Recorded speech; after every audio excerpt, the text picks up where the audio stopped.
Welcome to Tell Me More Stories Told This podcast. Great to be diving into another story. Absolutely.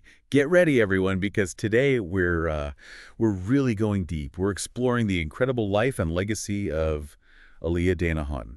Yeah, a name that still resonates so strongly. For sure. And we're not just looking at the headlines. We want to understand the person, the artist, the innovator behind the music. We've got some great material here that really helps paint that picture, from her very beginnings right up to her becoming this global figure. Our mission really is to unpack what made her the princess of R&B, the queen of urban pop. What were those driving forces? Exactly. Prepare for some maybe surprising details and definitely a deeper appreciation for her work. Okay, let's start at the beginning. She was born in Brooklyn, New York, January 16th, 1979. Right, but Detroit, Michigan is where she was raised. And, that city's got such a rich musical history itself. And her name, Aaliyah. It's beautiful. It means highest, most exalted one, the best in Arabic. Which she apparently really cherished. Like she wanted to live up to it. You can see that drive early on. Music was just Yeah. everywhere for her, wasn't it? Her mom was a singer. A vocalist, yeah. And her uncle, Barry Hankerson, he was an entertainment lawyer, and he was married to Gladys Knight at the time. Wow, okay. So real industry connections right from the start. Definitely. It wasn't just a hobby. It was like in the family fabric. And that led to Star Search pretty quickly. She was only 10. Just 10 years old, appearing on national television. It's pretty amazing when you think about it, that first glimpse of her talent. Must have been a huge confidence boost, even at that age. Absolutely. And you get these little glimpses into her personality, too, like the pets she had. Oh, yeah. Ducks, snakes, iguanas. Snakes and iguanas, okay. Yeah, apparently her cousin had an alligator, and that was where she drew the line. Lightly, I think I'd draw the line there, too. An alligator's a bit much. Right. But it shows a certain, I don't know, unique side to her. It does. And then there's the school connection. She went to Jesu Elementary, a Catholic school. And playing Annie in the first grade play, that's often cited as the moment that really sparked her love for performing. That makes sense. The thrill of being on stage. And she wasn't just focused on performing, she was also incredibly dedicated academically. Yeah. Graduated high school with a 4.0 GPA. While building a career, that's impressive. Seriously. And she even thought about teaching music or history or drama as a backup plan. Shows real dedication to education. Okay, so moving into her professional career. She signs with her uncle's label, Blackground Records, at 12. Distributed by Jive. Yeah, and this is where R. Kelly comes in. He mentored her, wrote and produced that first album, Age Ain't Nothing But a Number. Released in '94, just under Aaliyah. And it was a huge hit, sold over 3 million copies in the U.S. alone, double platinum. Back and forth, went to #1 on the R&B chart. Right, and At Your Best, You Are Love, that Isley Brothers cover that hit the top 10 on the Hot 100, showed her range. The title track got a lot of play, too. Definitely established her. But this period also brings the controversy. Yeah, the relationship and the illegal marriage to R. Kelly. Which was annulled in 1995. The marriage certificate said she was 18, but she was actually 15. A really difficult situation that obviously had major repercussions. It absolutely did. It led to her leaving Jive Records and completely cutting ties with Kelly, both personally and professionally. Which, in a way, forced her to redefine herself musically, right? On her own terms. Exactly. It was a pivotal moment. It meant finding a new direction, new collaborators. So she signs with Atlantic Records in '96. And this leads to probably her most defining collaboration. Timbaland and Missy Elliott. For the second album, One in a Million. Such an iconic pairing. Were they nervous to work with her? She already had a hit album. Apparently, yeah, a little bit initially, but they said she was just so warm and down to earth, made them feel like family right away. And the result was just groundbreaking.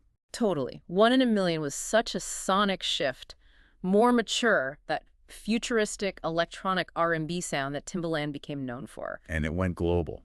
8 million copies worldwide. Huge. If Your Girl Only Knew was another R&B #1, Hot Like Fire, 4-page letter, just classic tracks. Defining the sound of the late '90s, really. Absolutely. And amidst all this success, she graduates high school in '97. Still with that 4.0 GPA. Majoring in drama. Incredible discipline. And she starts branching out more, acting appearances like on New York Undercover. And then the Tommy Hilfiger campaign, that was massive. Oh, yeah. Everyone remembers that look. The red, white, and blue baggy jeans, the bandeau top. Yeah. She made that the style. She really did. It perfectly captured that sort of street meets sweet vibe she had, a huge cultural moment for fashion. Then 1998, another big moment performed at the Academy Awards. Singing Journey to the Past from Anastasia.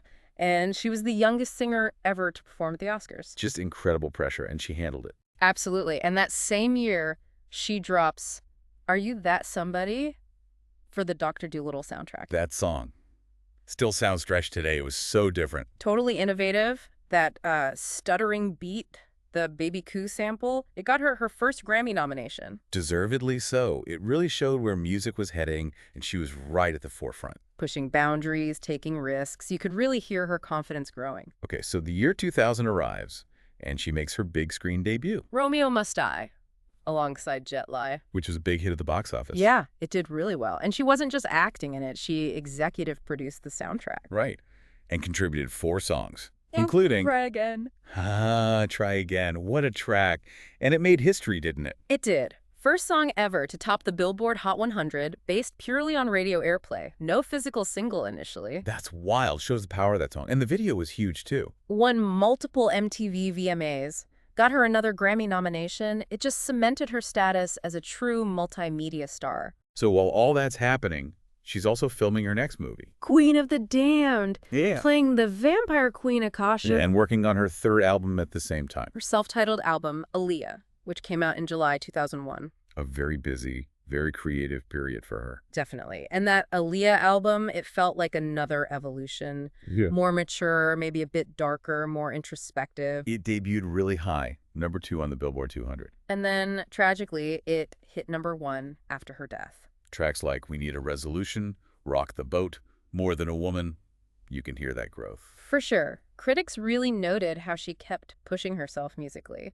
That blend of street but sweet was still there, but refined, exploring funk, soul, even dance pop alongside the R&B and hip-hop. She wasn't afraid to experiment. Not at all. It felt like she'd really found her artistic voice and was just getting started exploring its potential. Which makes the next part of the story just so devastatingly hard to talk about. Yeah.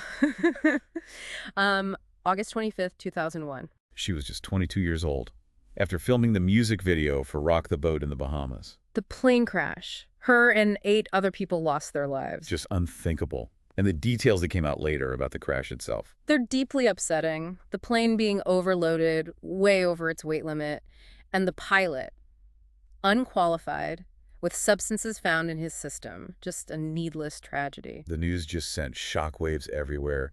The music world, her fans, everyone was stunned. A huge outpouring of grief. Her funeral was attended by so many people from the industry. A massive loss. But her music, her presence, didn't just disappear. No, not at all. Posthumous releases like I Care For You in 2002 kept her music alive and were commercially successful. There's talk of another album, Unstoppable, too. Her legacy is just immense, isn't it? How she reshaped R&B, pop, hip-hop. Absolutely. That futuristic production style she pioneered with Timbaland, her smooth, almost ethereal vocals. You hear her influence in so many artists who came after. That description, schoolgirl charm with urban grit, it really captures her unique appeal. It does. She had this effortless, cool, but also a vulnerability. It was a unique combination. And the accolades piled up even in her short career. AMAs, MTV VMAs, those 5 Grammy nominations. Right. And even culturally, her name remained popular for newborns for years after her death. It shows the connection people felt. Just recently, Billboard ranked her number 47 on their list of the top 100 women artists of the 21st century. Which feels right. Her impact is undeniable and ongoing. Aaliyah's story is, well, it's powerful. A reminder of this incredibly bright light that went out far too soon. Yeah, but her impact on music, on culture, it absolutely endures. She was so much more than just a pop star. From those early days, showing that raw talent, to breaking new ground sonically, trying acting, she just kept pushing. Always carving her own path and learning about the details, the challenges she faced alongside the success. It gives you such a clearer picture of the artist she was. Definitely. And if you've been captivated by Aaliyah's journey, just like we have, make sure you hit that subscribe button for Tell Me More Stories Told's podcast. We've got plenty more fascinating stories like this one lined up. It really makes you wonder, though, doesn't it? What she might have done next. Yeah.